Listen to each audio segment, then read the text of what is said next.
பொல்லாத புலையனுடைய குடும்பத்தை கருவறுத்த மாயாண்டி அங்கிருந்து புறப்பட்டு பூலோகம் போக வேண்டும் என்று எங்கே வருகின்றார் குபுகுவந்தார் விழும் குற்றாலத்திலே தீர்த்தமாடி அங்கிருந்து அடிபணிந்து சேர்வை செய்து பொன்காசு விளையும் தென்காசி விலக்கு விட்டு திருநெல்லையம்பலம் கடந்து செம்மப்புதூர் நன்னகரில்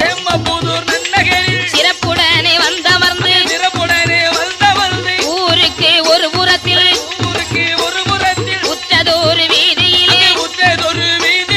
அக்கினி முத்தாள் துணையோடு தாயும் நல்ல மகனுமாக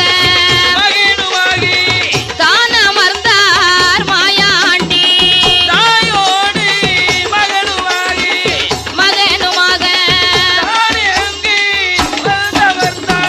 செமப்புதூர் நன்னகரத்திலே வந்து அக்கினி முத்தம்பாடும் ஆண்டி மாயாண்டி சுடலையீசனும் தாயும் மகனுமாகவே வந்தமர்ந்து